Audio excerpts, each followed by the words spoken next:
Hoje nós teríamos que examinar algumas frases do Anjo de Portugal. Vocês sabem que os anjos, como evolução paralela e como guardiães do planeta, eles têm uma hierarquia. E lá na sua hierarquia existe um grau de anjo que é destinado para guardar uma nação. E o Anjo de Portugal é um desses.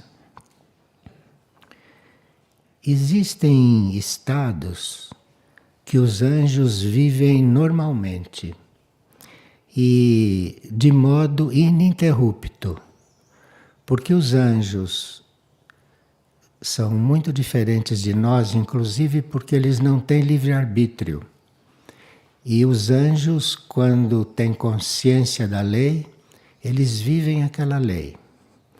Então, normalmente, eles vivem um estado sem interrompê-lo.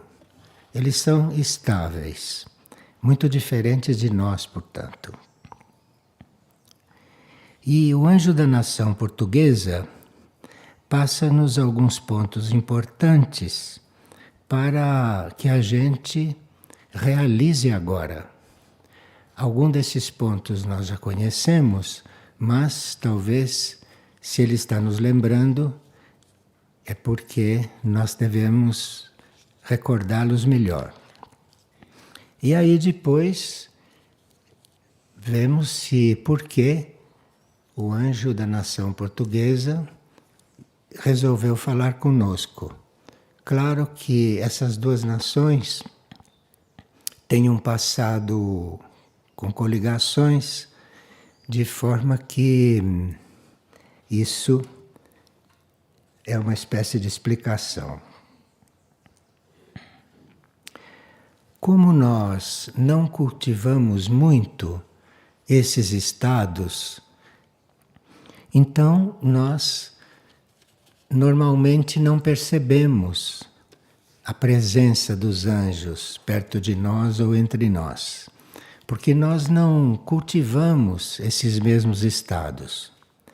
Então é muito útil a gente se lembrar destas coisas, porque pode nos levar, a um certo momento, a perceber alguma presença quando as nossas sintonias acontecerem. E a primeira coisa que a gente anotou, dita por ele, pelo Anjo de Portugal, foi que a nossa proteção deveria ser feita pela oração. Então ele está dizendo, em outras palavras, que nós pedimos muita proteção, mas que não oramos o suficiente. Porque se nós orássemos o suficiente, nos sentiríamos mais protegidos. Ele disse que a proteção está ligada à prática da oração. E a frase que ele pronunciou foi a seguinte: levai a oração como um estandarte para a proteção. E a segunda coisa que ele nos lembrou, além de levarmos a oração como proteção, é: ide descalços pelo mundo, para que o mundo não os reconheça. Veja que isto é muito verdadeiro e como esta forma de ser dos anjos é diferente da nossa. Se eles nos dizem, idem descalços pelo mundo, para que o mundo não os reconheça, eles estão dizendo que eles usam alguma maneira de ser que o mundo não os reconhece também, não é? E eles veem uma proteção muito grande em a gente não ser reconhecido. São muito diferentes de nós. E de descalços, o que será que eles querem dizer com isso, não? Para nós, no nosso entendimento, descalços seria a gente estar indefeso, a gente não estar em guarda contra nada. Andar descalço quer dizer andar com simplicidade, andar sem muitas defesas. E eles acham que isto é. A gente estar desamparado é uma grande coisa. Veja como são diferentes de nós, hein? Então, nós queremos amparo, queremos segurança, queremos tantas coisas, e eles só se sentem assim, realmente seguros e amparados, descalços e sem que ninguém os reconheça. Depois ele diz: tende sempre o coração aberto para serem receptivos a tudo. Bem, nós temos um sentido de seleção feito pela mente, não? E eles não têm mente, eles não sabem o que é isso, e não têm corpo mental, e eles conhecem outra percepção, conhecem outra forma de comunicação, que ele aqui está chamando de coração. Porque ele acha que é o coração aberto que nos deixa receptivos a tudo. A tudo. Veja que não há mesmo autodefesa, não entre eles. Então, há tudo. E deve acontecer que, sendo receptivos a tudo, no mundo deles, no nível deles, eles estejam completamente seguros, mas sempre com o coração aberto. Depois ele diz: olhai para o horizonte para que as penumbras não os confundam. Então eles têm consciência, eles sabem, não? Que o planeta está em penumbra, que o planeta está no escuro. E ele acha que, estando na penumbra, para a gente não ser confundido, deve olhar para o horizonte. Deve olhar o horizonte para ele, quer dizer, além da penumbra, não? Você vê a penumbra, mas olha para o horizonte, olha mais para lá. E assim, ele diz que a penumbra não nos confunde. Os anjos, por aquilo que a gente sabe, eles estão sempre no lugar onde devem estar. Nunca um anjo está fora de lugar. E como é que ele está sempre onde tem que estar, fazendo sempre o que tem que fazer, isto para nós é um mistério. E ele diz que é preciso olhar para o horizonte. Então eles têm alguma coisa na visão deles, não é? Que não os deixa jamais na penumbra, não os deixa mais na obscuridade. Bem, aqui se está falando com um anjo normal, não é? Não se está falando com um anjo desses que participaram da rebelião. Estamos falando com um anjo desses nossos. Depois ele diz: pronunciai somente proclamações de amor e de unidade. Amor e unidade. Aqui subentende-se que a gente tem que ter um certo controle da palavra, né? Que a gente tem que ter um certo sentido de união com o próximo, porque cada palavra que desune e cada proclamação que se faça que não seja de amor, que não seja de união, ele acha que isto tira de um equilíbrio. E ele disse que a gente devia estar sempre olhando para o céu, mesmo durante a perturbação. Perturbação é um termo que ele já pode estar usando para nos preparar, não? Para a situação planetária que se aproxima. E aí, mesmo na perturbação, nós devemos estar atentos ao alto, não é? Sempre olhando para o céu, com as palavras dele. E aqui, no certo sentido, ele já disse também antes para a gente olhar para o horizonte, não? Orar para o horizonte normalmente. Agora, durante a perturbação, não é bem olhar para o horizonte, é olhando para o alto. Então, aqui é um outro ponto de vista.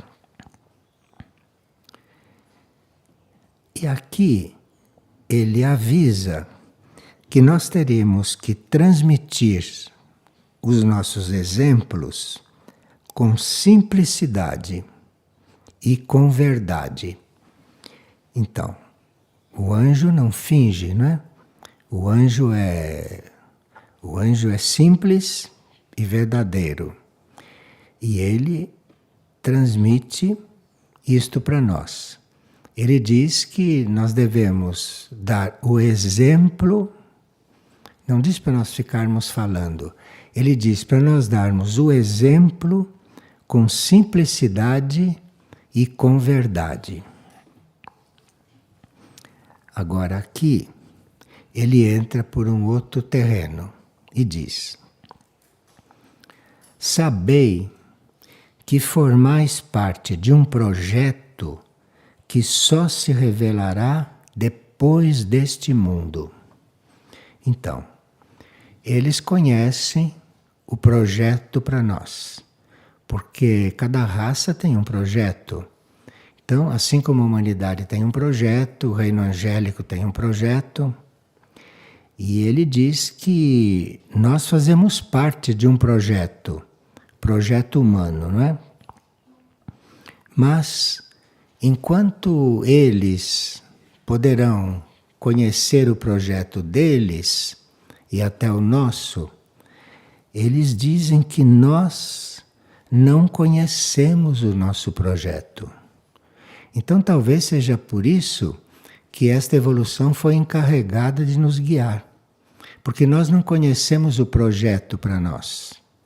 Ele fala da maioria, né? Fala da humanidade toda. Nós não sabemos qual é o projeto de vida para nós. Eles sabem.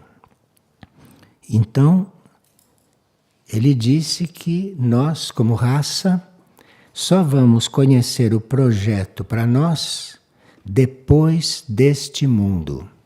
Aqui não fica muito claro se é numa outra fase da Terra ou se é quando nós estivermos em um outro mundo. Estivemos em uma outra dimensão. Mas a verdade é que a gente vive um pouco no escuro, como sabemos, não?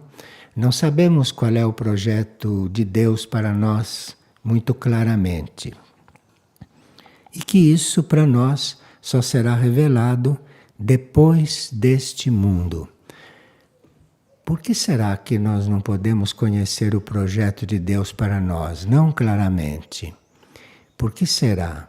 E só aqueles que chegam a um estado de entrega, de obediência muito profundo, muito verdadeiro, começam a não ficar surpresos com aquilo que vai acontecendo, como se já conhecessem, já soubessem daquilo.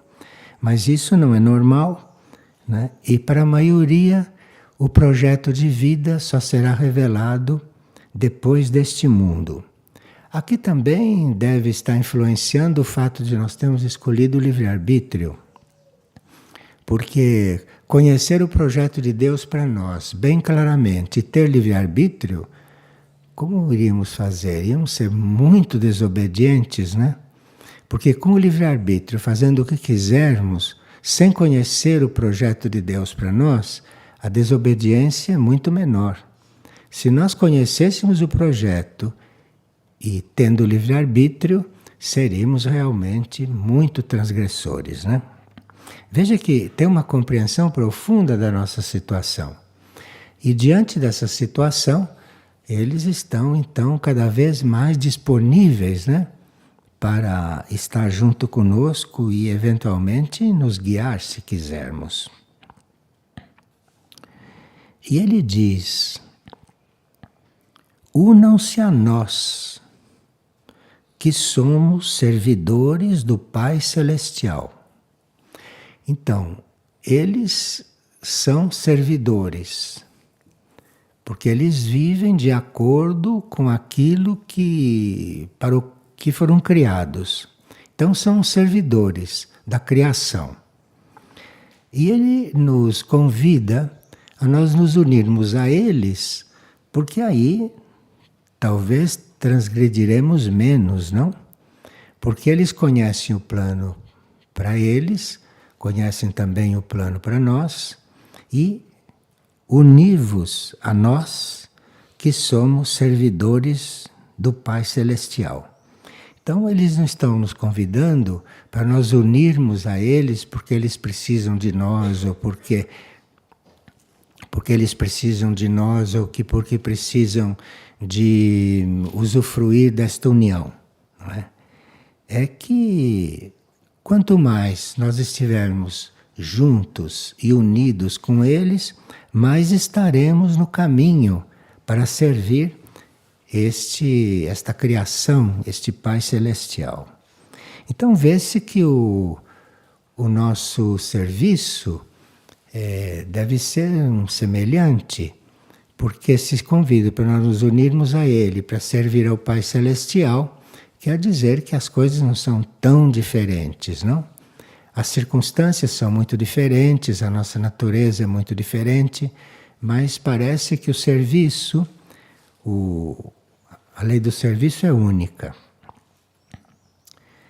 Agora ele diz: o juízo será a marca para estes tempos. O juízo.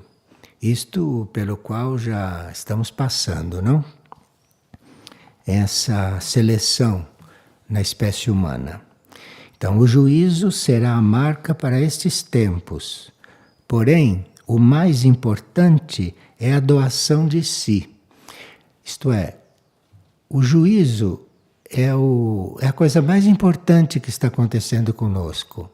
É muito importante isso. Nós não fazemos ideia da importância disso, porque estamos realmente sendo reconhecidos por aquilo que somos, e é por aquilo que somos que seremos encaminhados. Então, você é encaminhado para uma área, você é encaminhado para um plano, segundo aquilo que você é. E neste momento, isto é o que está acontecendo. Mas ele diz que o mais importante nesses momentos não é nós sabermos tantas coisas. Sabermos, por exemplo, como estamos sendo considerados, para onde vamos. Ele diz que isto não é o mais importante. O mais importante é nesses momentos de juízo nós estarmos doados. Isto que é importante. Nós estarmos nesses momentos doados, porque é o nível da nossa doação, é o grau da nossa doação, é a sinceridade da nossa doação que vai determinar o nosso rumo. Aqui isso está um pouco oculto, mas é bastante claro, não num certo sentido. Então, o juízo será a marca para esses tempos. Porém, o mais importante é a doação de si. É nós estarmos completamente entregues, porque aí não estaremos fazendo resistência nenhuma, não é? Para que sejamos enviados ou impulsionados para o rumo que nos diz respeito. Pois ele diz: agradem a Deus no silêncio, por aqueles que não o fazem. Quer dizer, a maioria nem pensa em Deus e a maioria nem pensa em seguir a vontade maior. Mas nós teríamos que fazer isto em silêncio e também fazer por aqueles que não o fazem. Aqui vê a natureza de doação dos anjos, não? Como se doam. De forma que por aqui se pode entender, até certo ponto, que eles estando ao nosso lado, estando conosco, muitas coisas eles devem estar fazendo por nós, porque veem que nós não fazemos. De forma que nós não temos a consciência do quanto somos ajudados. Para ele dizer, agradem a Deus no silêncio por aqueles que não o fazem, isto é uma coisa que eles devem fazer por nós. Eles devem fazer por nós, devem estar fazendo por nós. Agora, eles concluem essa pequena lista de pensamentos dizendo: vivam do fogo infinito, para que ele os transforme. Então, um anjo nunca pede para nós nos transformarmos, porque ele sabe muito bem certas coisas que nós não sabemos, então nos poderia pedir isto. Mas ele sabe que nós podemos viver no nosso interior algo que ele chama de fogo, fogo do infinito. Esta chama, não, que eles sabem que nós temos dentro, estas chamas, isto é um fogo, é um calor, é uma vida, não? A vida infinita. E isto é o que nos transforma. Eles nos ajudam, mas o que nos transformam é o fogo do infinito. Veja como nos conhecem, hein? Como conhecem a nossa situação, como reconhecem no que eles podem ajudar e como estão disponíveis para isso. E tendo a consciência, sabendo que nós não os percebemos. De forma que é uma vida de uma riqueza que nós não conhecemos, uma vida de uma criação imensa. E este anjo de Portugal deve estar em algum trabalho de unidade entre essas duas nações neste momento. E quem sabe se vamos um dia, né, ter algum movimento ou alguma palavra do Anjo do Brasil, vamos ver. Mas isto não depende do nosso desejo, não depende da nossa intenção, mas depende de fatores planetários, né, bastante fortes, não? E se ele está, num certo sentido, substituindo o anjo que poderia estar falando conosco, algum motivo planetário, algum motivo internacional deve haver para isso. Agora, Maria, com a alcunha de Rainha da Paz, no dia 30 de agosto, nos disse algumas coisas. E a uma certa altura, ela sugeriu que nós teríamos que compreender melhor isso que nós chamamos de comunhão. Que nós teríamos que compreender melhor isto para eventualmente realizá-la de uma forma mais verdadeira e realizá-la de uma forma que nos tire, né, dessa nossa situação de profunda necessidade, né, de um contato. Mas ela, só uma certa altura que entra neste ponto e ela vai nos preparando para isso com alguns pensamentos. E ela diz: enquanto o mundo agoniza e muitas almas sofrem as consequências das suas ações, outras almas são abençoadas pela graça da minha presença.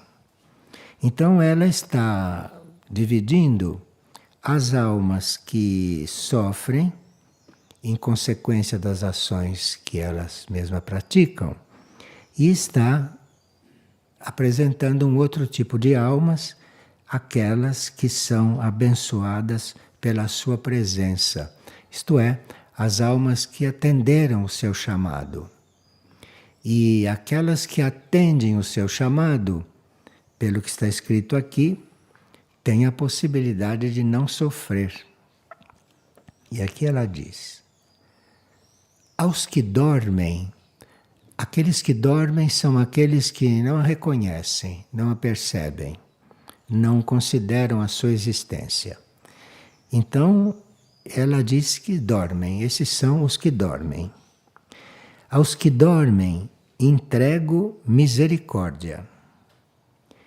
E aos que um dia possam despertar e se tornar dignos filhos de Deus, aos que estão despertos, entrego minha graça, para que possam tornar-se soldados do meu exército mariano. Aqui ela está regenerando algumas palavras. Ela está regenerando a palavra soldado, está regenerando a palavra exército e está regenerando, não é, a palavra,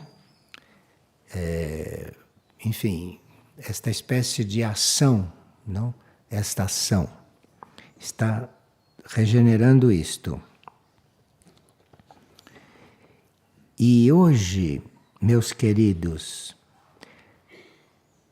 retorno a esta cidade porque ela fez esta aparição numa cidade onde ela já tinha ido antes.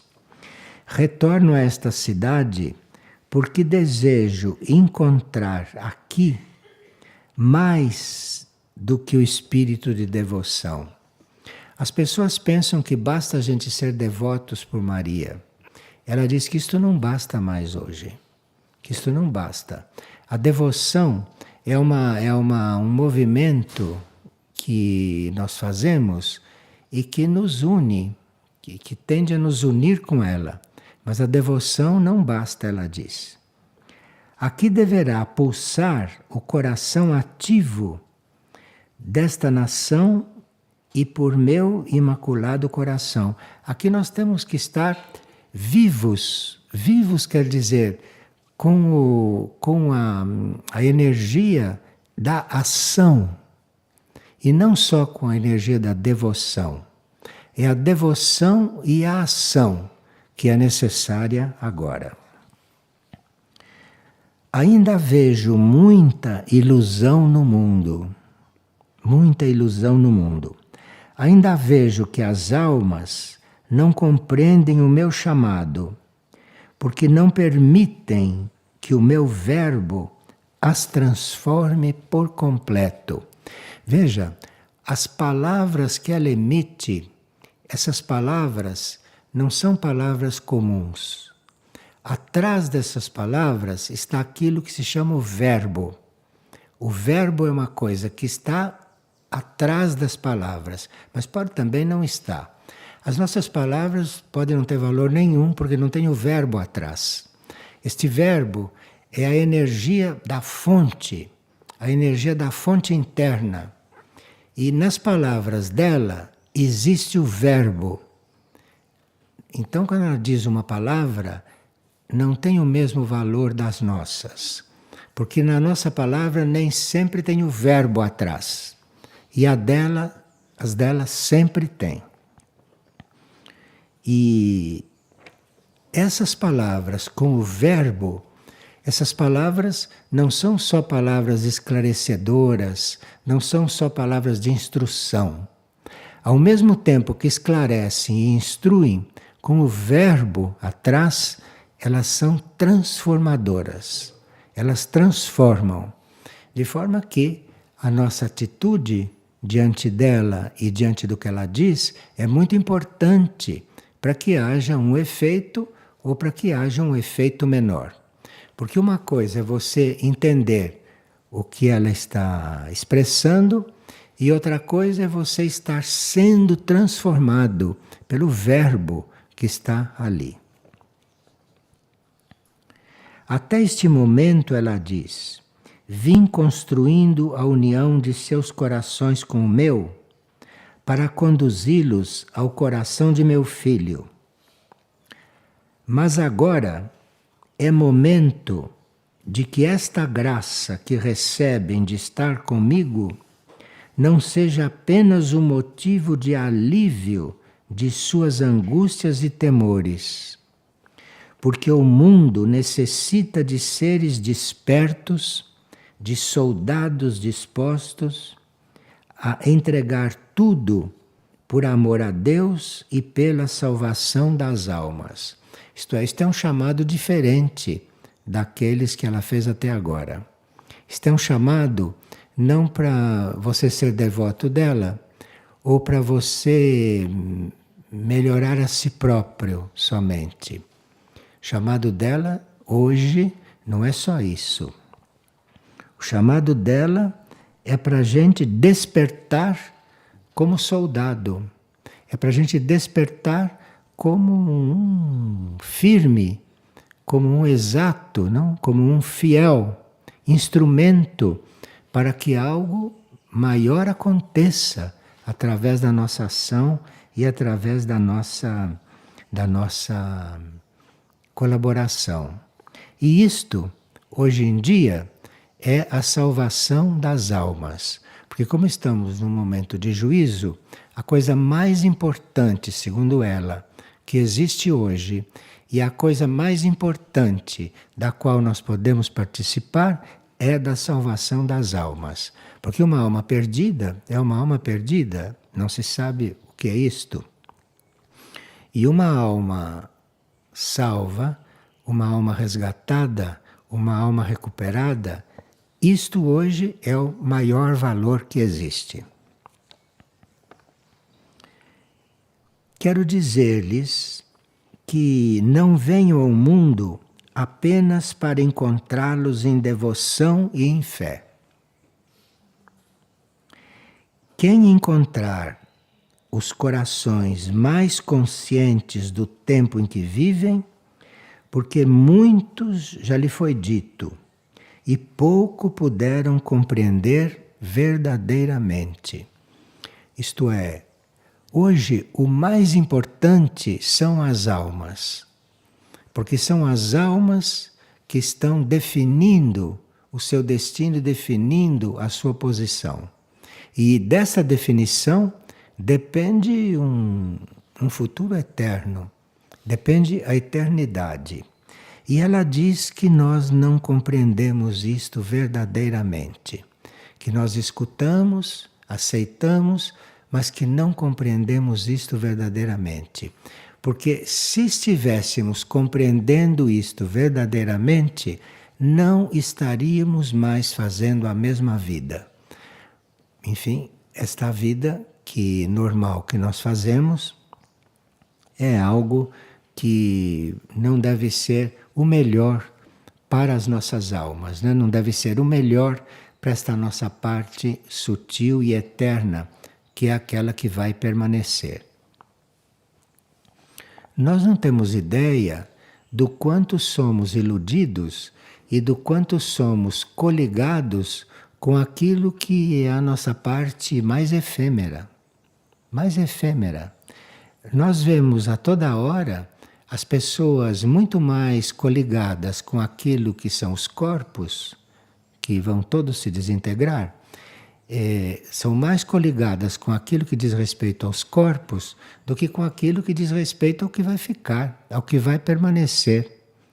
E é dessas escolhas que nós estamos fazendo no dia a dia, nas menores coisas.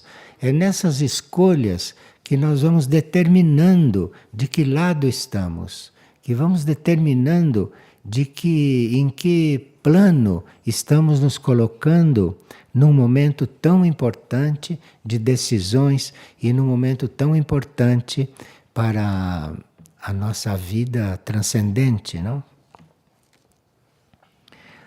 Aqueles que me escutaram não acreditaram verdadeiramente nas minhas palavras, porque se assim fosse, suas vidas já seriam outras, e em seus internos habitaria uma outra fortaleza que não é deste mundo. Isto é, nós já devíamos estar com uma fortaleza construída, nós já devíamos estar com isso pronto, com isso construído dentro de nós, para não sentirmos aqueles impactos, não, que o mundo vai sentir de uma maneira geral nesses momentos de transição. Quero que minhas palavras cheguem aos corações para tocá-los com o amor celestial e que também cheguem ao profundo de seus seres para transformá-los em instrumentos do coração de Deus.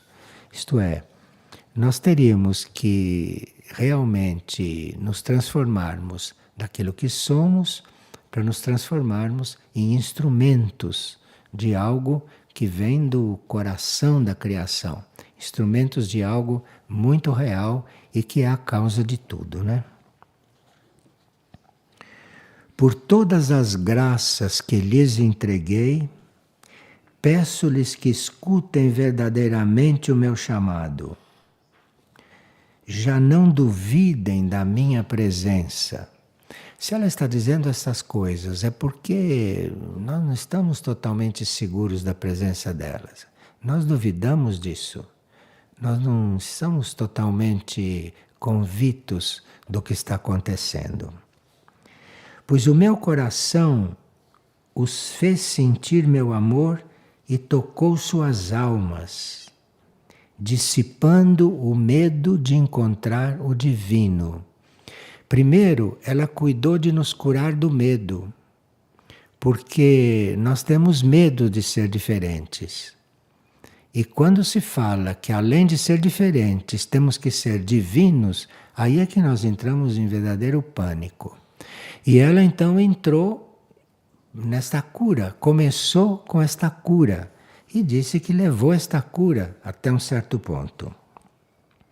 E agora é momento de crescer e esperar minha chegada, como um companheiro de Cristo, aquele que o aguarda para junto a ele manifestar a vontade maior.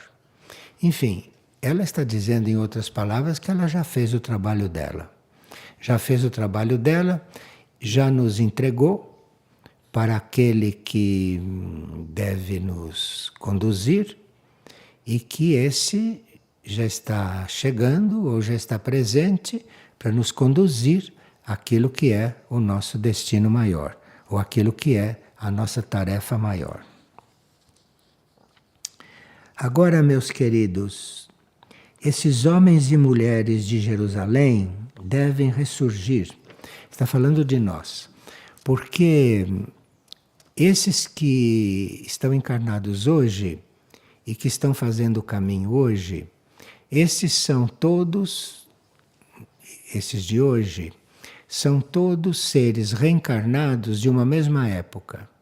O nosso preparatório foi feito juntos, como estamos agora, fazendo uma coisa que não é mais preparatória, mas o preparatório nosso foi feito junto. E ela diz que foi feito tudo na mesma época lá em Jerusalém, quando a era começou. Esses homens e mulheres de Jerusalém devem ressurgir para esperar, sentados à mesa da redenção, o glorioso retorno de Cristo e reconfirmar o compromisso que, como humanidade, realizaram com o seu divino coração. Isto é, aquele compromisso que as nossas almas e as nossas mônadas fizeram e que foi simbolizado naquela ceia por aqueles seres, aqueles 12 que representavam ali a humanidade. Então, aquele compromisso realizado ali, aquilo, agora, nós estamos todos aqui de novo, não é? Para agora confirmar aquele compromisso, para agora retomar esse compromisso. E aquele símbolo da ceia, aquela mesa com aqueles personagens, aquilo é apenas um símbolo, porque aquilo que estava acontecendo ali era o que acontecia com toda a humanidade daquela época. Aqueles que estavam na mesa, na ceia, estavam representando a todos. Então, o que aconteceu naquela época, aconteceu conosco, que estávamos vivendo ali, que fomos preparados ali, e que agora estamos aqui, todos juntos de novo. E que neste momento teríamos que, com mais consciência, refazer aquele compromisso. Refazer. Por isso, talvez que Cristo nos tenha pedido a comunhão diária. Porque a comunhão diária, pelo menos para aqueles que atenderem a fazem, a comunhão diária é algo que representa esse compromisso. Representa isso.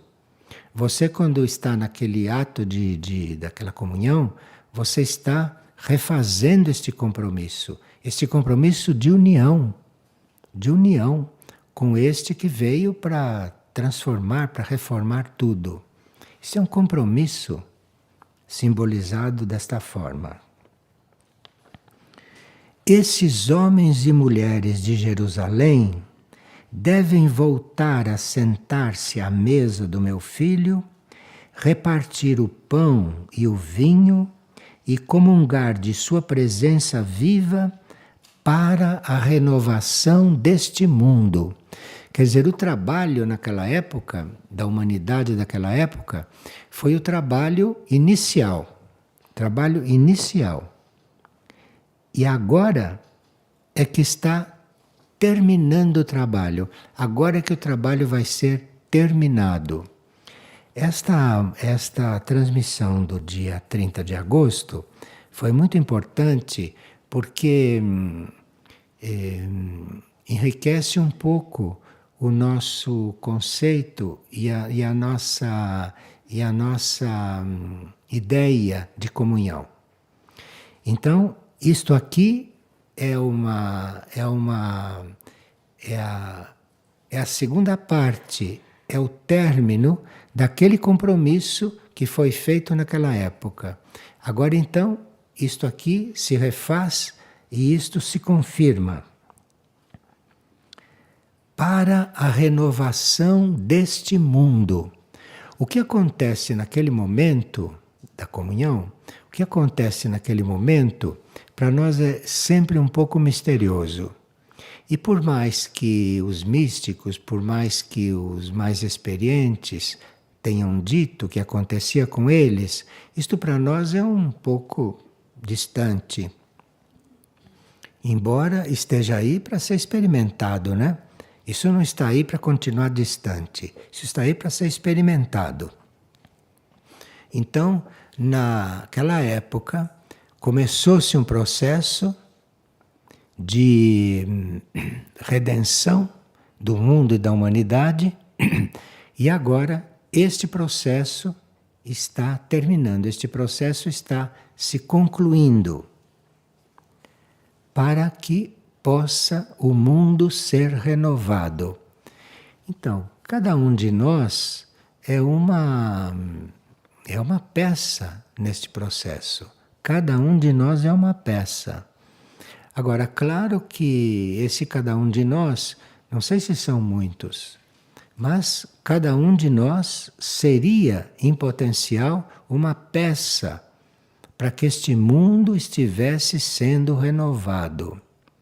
Agora, o mundo só vai se renovar quando esta união de cada um de nós com aquilo que é maior se der. Porque senão, como renovar o mundo? De que jeito? Nós é que temos que estar muito unidos com aquilo que é maior, e todos unidos com aquilo que é maior, este mundo vai ser diferente. Então, esta renovação do mundo não vai cair do céu. Esta renovação do mundo é feita pela nossa transformação. Pela nossa transformação. E é muito bom que este grupo, que tem seguido esse cerimonial com bastante fidelidade, vá se aprofundando nesse cerimonial. Vá cada vez mais reconhecendo o que realmente está para acontecer com o mundo, conosco, não? Através desse cerimonial que vai a cada dia se aperfeiçoando. Cada dia, quer dizer, a cada momento, não é, que ele é feito. E para que a gente tenha a oportunidade de ir se aperfeiçoando nessa união, de se aperfeiçoando nessa comunhão, então nós temos a possibilidade de fazê-la diariamente, porque os nossos corpos são um pouquinho difíceis, né, de se adaptar a um ritmo diferente daqueles materiais nos quais eles vivem.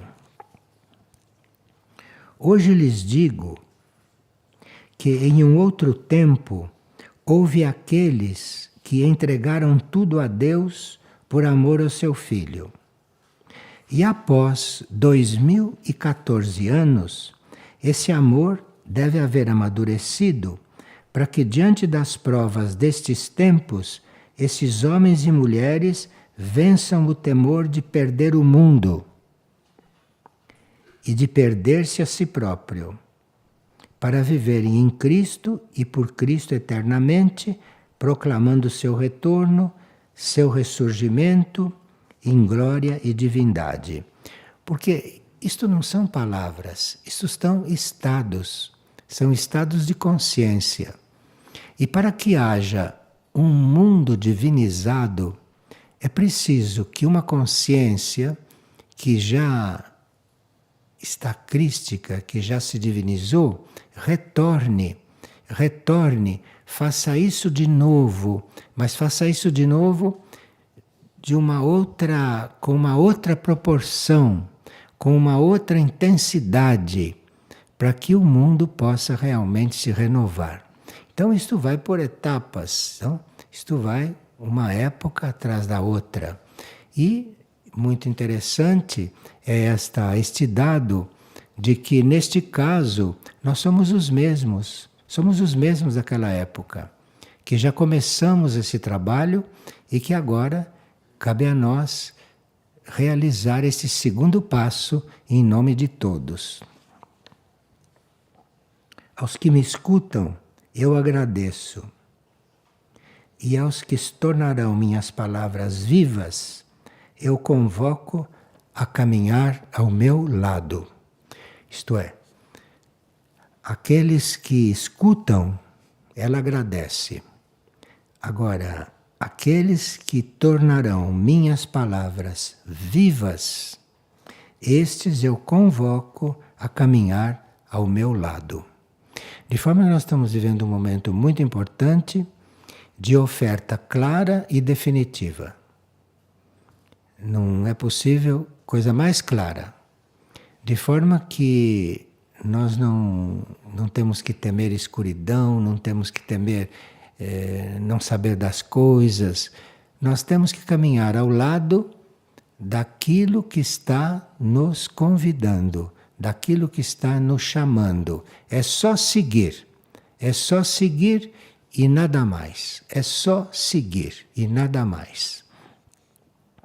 De forma que esses problemas de compreensão, esses problemas de resistência, esses problemas materiais de átomos enferrujados, tudo isso que nós conhecemos, isto tudo é para não estar na nossa consciência como prioridade, mas a prioridade é caminhar junto com isso que está manifestando para nós toda esta lei, porque isto não passa de lei do amor, não é? Lei do amor aplicada na nossa situação e aplicada na situação deste planeta, por uma consciência que é muito maior do que a consciência deste planeta e que está nos convidando para caminhar com ela, segui-la, simplesmente. Não precisamos saber caminhar, basta segui-la e o resto tudo será feito. De forma que é uma oportunidade nunca vista porque nunca se viu isso, pelo menos não está registrado em nenhum lugar que isto tenha acontecido antes. E isso tudo está muito unido com esse trabalho da hierarquia angélica, com esse trabalho desta vida angélica que percorre conosco este caminho universal e cósmico. Obrigado.